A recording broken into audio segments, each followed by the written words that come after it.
ॐ अथ श्री रुद्राष्टकं नमामि शमीशाननिर्वाणरूपं विभुं व्यापकं ब्रह्मवेदास्वरूपं निजं निर्गुणं निर्विकल्पं निरीहं चिदाकाशमाकाशवासं भजेऽहम् निराकारमोङ्कारमूलं तुरीयं गिराज्ञानगोतीतमीशं गिरीशं करालं महाकालकालं कृपालुं गुणागारसंसारपारं नतोऽहम् तुषारादिसंकाशगौरं गभीरं मनोभूतकोटिप्रभासी शरीरं स्फुरन्मौलिकल्लोलिनीचारुगङ्गा लसद्भालवालेन्दुकण्ठे भुजङ्गां चलत्कुण्डलं चोभ्रनेत्रं विशालं प्रसन्नाननं नीलकण्ठं दयालुं मृगाधीशचरमां वरं मुण्डमालं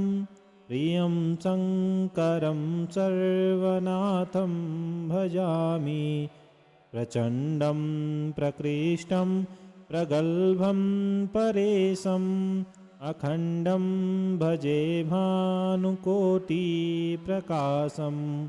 त्रयीशूलनिर्मूलनं चूलपाणि भजेऽहं भवानी पतिं भावगम्यं कलातीतकल्याणकल्पान्तकारी सदा च जनानन्ददाता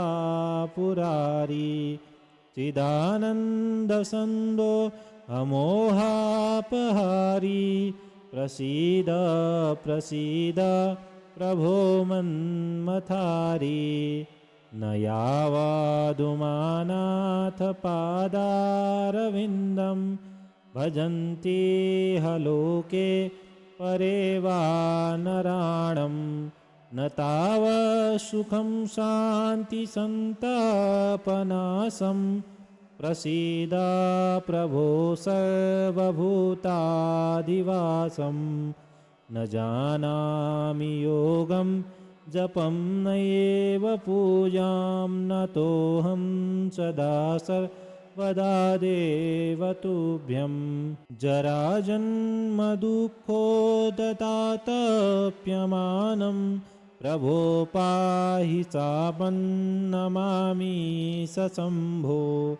नमामि शमीशाननिर्वाणरूपं विभुं व्यापकं ब्रह्मवेदास्वरूपं निजं निर्गुणं निर्विकल्पं निरीहं चिदाकाशमाकाशवासं भजेऽहं निराकारमोङ्कारमूलं तुरीयं गिराज्ञानगोतीतमीशं गिरीशं करालं महाकालकालं कृपालुं गुणागारसंसारपारं नतोऽहं तुषारादिसंकाशगौरं गभीरं मनोभूतकोटिप्रभासी शरीरं स्फुरन्मौलिकल्लोलिनीचारुगङ्गा लसद्भालवालेन्दुकण्ठे भुजङ्गां चलत्कुण्डलं चोभ्रनेत्रं विशालं प्रसन्नाननं नीलकण्ठं दयालुं मृगाधीशचरमां वरं मुण्डमालं प्रियं शङ्करं सर्वनाथं भजामि प्रचण्डं प्रकृष्टं प्रगल्भं परेशम् अखण्डं भजे भानुकोटिप्रकाशम् त्रयीशूलनिर्मूलनं चूलपाणि भजेऽहं भवानी पतिं भावगम्यं कलातीतकल्याणकल्पान्तकारी सदा च जनानन्ददाता पुरारी चिदानन्दसन्दो अमोहापहारी प्रसीद प्रसीद प्रभो मन्मथारी न यावादुमानाथ पादारविन्दं भजन्ति हलोके परे वा नराणं न तावत्सुखं शान्तिसन्तापनाशं प्रसीद प्रभो सर्वभूतादिवासं न जानामि योगं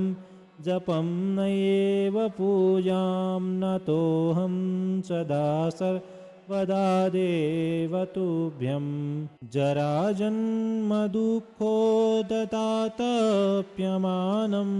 प्रभो पाहि चापं नमामि सशम्भो नमामि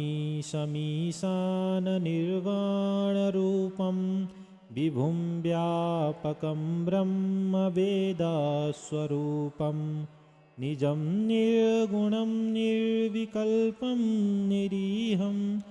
चिदाकाशमाकाशवासं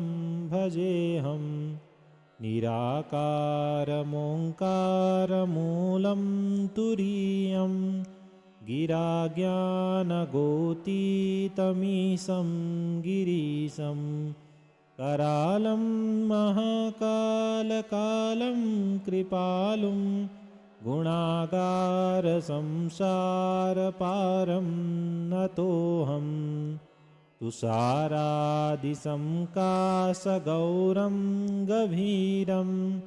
मनोभूतकोटिप्रभासी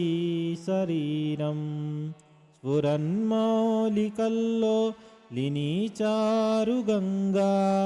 लसद्भालवालेन्दुकण्ठे भुजङ्गां चलत्कुण्डलं चोभ्रनेत्रं विशालं प्रसन्नाननं नीलकण्ठं दयालुं मृगाधीशचरमां वरं मुण्डमालं प्रियं शङ्करं सर्वनाथं भजामि प्रचण्डं प्रकृष्टं प्रगल्भं परेशम् अखण्डं भजे भानुकोटिप्रकाशं त्रयीशूलनिर्मूलनं चूलपाणि भजेऽहं भवानी पतिं भावगम्यं कलातीतकल्याणकल्पान्तकारी सदा च जनानन्ददाता पुरारी चिदानन्दसन्दो अमोहापहारी प्रसीद प्रसीद प्रभो मन्मथारी न यावादुमानाथ पादारविन्दं भजन्ति हलोके परे वा नराणं न तावत्सुखं शान्तिसन्तापनाशं प्रसीद प्रभो सर्वभूतादिवासं न जानामि योगं जपं नैव पूजां नतोऽहं सदा सर्वदा देव तुभ्यं जराजन्मदुःखोदतातप्यमानं प्रभो पाहि चापं नमामि सशम्भो नमामि शमीशाननिर्वाणरूपं विभुं व्यापकं ब्रह्मवेदस्वरूपं निजं निर्गुणं निर्विकल्पं निरीहं चिदाकाशमाकाशवासं भजेऽहं निराकारमोङ्कारमूलं तुरीयं गिराज्ञानगोतीतमीशं गिरीशं करालं महाकालकालं कृपालुं गुणागारसंसारपारं नतोऽहं तुषारादिसंकाशगौरं गभीरं मनोभूतकोटिप्रभासी शरीरं स्फुरन्मौलिकल्लोलिनीचारुगङ्गा लसद्भालवालेन्दुकण्ठे भुजङ्गां चलत्कुण्डलं चोभ्रनेत्रं विशालं प्रसन्नाननं नीलकण्ठं दयालुं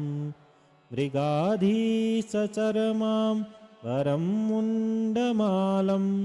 प्रियं शङ्करं सर्वनाथं भजामि प्रचण्डं प्रकृष्टं प्रगल्भं परेशम् अखण्डं भजे भानुकोटिप्रकाशं त्रयीशूलनिर्मूलनं चूलपाणि भजेऽहं भवानी पतिं भावगम्यं कलातीतकल्याणकल्पान्तकारी सदा च जनानन्ददाता पुरारी चिदानन्दसन्दो अमोहापहारी प्रसीद प्रसीद प्रभो मन्मथारी न यावदुमानाथ पादारविन्दं भजन्ति हलोके परे वा नराणं न तावत्सुखं शान्तिसन्तापनाशं प्रसीद प्रभो सर्वभूताधिवासं न जानामि योगं जपं नैव पूजां नतोऽहं सदा सर्वदा देवतुभ्यं जराजन्मदुःखोदतातप्यमानं प्रभो पाहि चापन्नमामि सशम्भो नमामि शमीशाननिर्वाणरूपं विभुं व्यापकं ब्रह्मवेदस्वरूपं निजं निर्गुणं निर्विकल्पं निरीहं चिदाकाशमाकाशवासं भजेऽहं निराकारमोङ्कारमूलं तुरीयं गिराज्ञानगोतीतमीशं गिरीशं करालं महाकालकालं कृपालुं गुणागारसंसारपारं नतोऽहं तुषारादिसंकाशगौरं गभीरं मनोभूतकोटिप्रभासी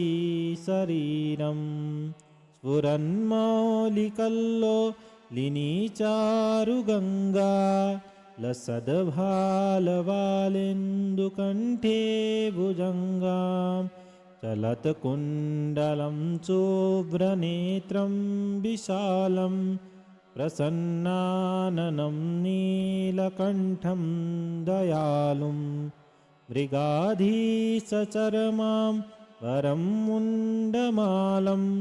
प्रियं शङ्करं सर्वनाथं भजामि प्रचण्डं प्रकृष्टं प्रगल्भं परेशम् अखण्डं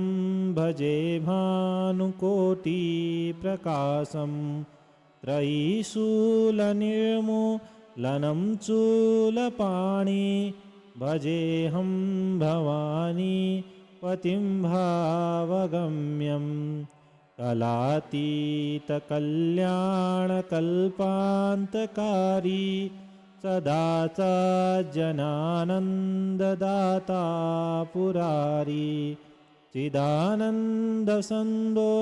अमोहापहारी प्रसीद प्रसीद प्रभो मन्मथारी न यावादुमानाथ पादारविन्दं भजन्ति ह लोके परे वा नराणं न तावत्सुखं शान्तिसन्तापनाशं प्रसीद प्रभो सर्वभूतादिवासं न जानामि योगं जपं नैव पूजां नतोऽहं सदा सर्वदा देव तुभ्यं जराजन्मदुःखोदतातप्यमानं प्रभो पाहि चापन्नमामि सशम्भो रुद्राष्टकमिदं प्रोक्तं विप्रेण हरतुष्टये ये पठन्ति नरा भक्त्या तेषां शम्भुः प्रसीदति इति श्री रामचरितमानसे उत्तरकाण्डे श्रीगोस्वामी तुलसीदासकृतं श्रीरुद्राष्टकं सम्पूर्णम्।